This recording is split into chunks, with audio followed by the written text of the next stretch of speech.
Podcast, comprendre les phtalates, un danger invisible. Introduction. Bonjour à tous et bienvenue dans notre podcast dédié à la santé et à la science du quotidien.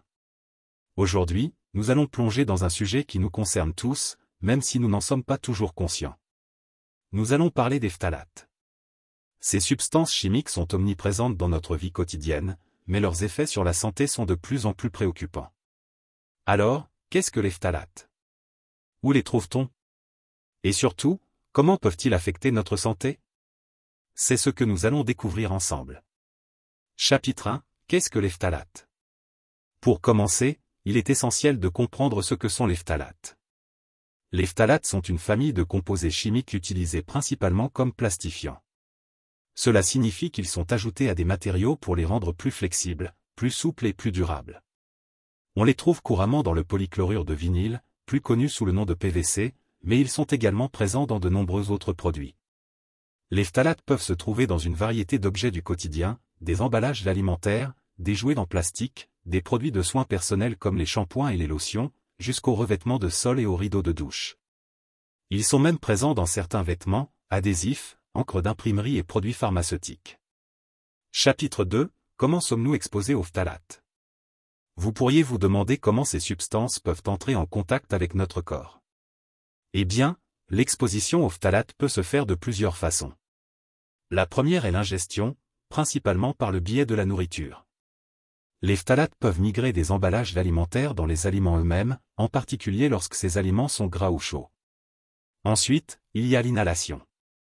Les phtalates peuvent se retrouver dans l'air intérieur des maisons, des bureaux ou des voitures, principalement en raison de l'évaporation des produits contenant ces substances. Enfin, le contact cutané est une autre voie d'exposition, notamment à travers les produits cosmétiques et de soins personnels qui en contiennent. Il est donc clair que nous sommes constamment en contact avec des phtalates, souvent sans même nous en rendre compte. Chapitre 3. Les effets des phtalates sur la santé. Maintenant que nous comprenons mieux où se trouvent les phtalates et comment nous y sommes exposés, parlons de leurs effets sur la santé. Les recherches scientifiques ont montré que les phtalates peuvent perturber le système endocrinien, c'est-à-dire le système hormonal. Ces perturbateurs endocriniens peuvent interférer avec les hormones naturelles du corps, ce qui peut avoir des conséquences à long terme sur la santé. Chez les enfants, une exposition élevée aux phtalates a été associée à des troubles du développement, tels que des problèmes de développement neurologique et de comportement. Chez les hommes, certains types de phtalates ont été liés à des problèmes de fertilité, y compris une réduction de la qualité du sperme. Les femmes enceintes sont également particulièrement vulnérables.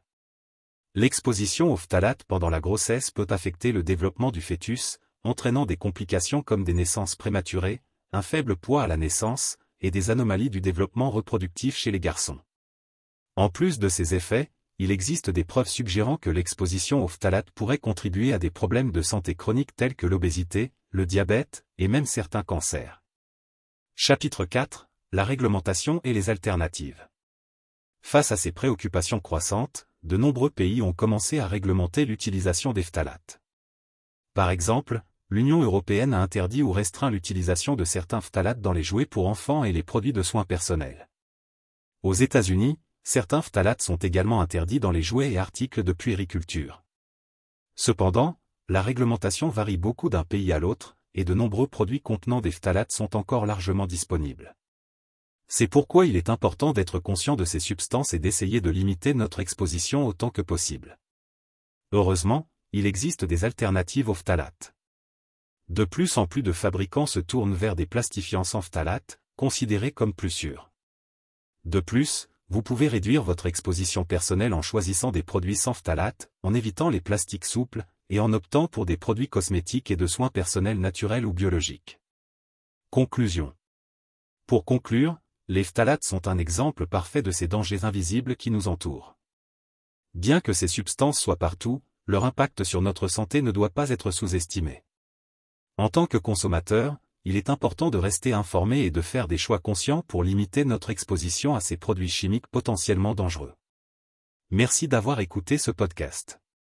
Nous espérons que cette discussion sur les phtalates vous a apporté des informations précieuses et que vous vous sentirez mieux équipé pour prendre des décisions éclairées concernant votre santé et celle de votre famille. Restez à l'écoute pour notre prochain épisode où nous aborderons un autre sujet de santé publique. Prenez soin de vous et à bientôt. ou trop. C'était votre podcast sur les phtalates. Si vous avez aimé cet épisode, n'oubliez pas de vous abonner et de partager avec vos proches. Vous pouvez également nous suivre sur les réseaux sociaux pour rester informés de nos prochains épisodes. Merci encore et à la prochaine fois.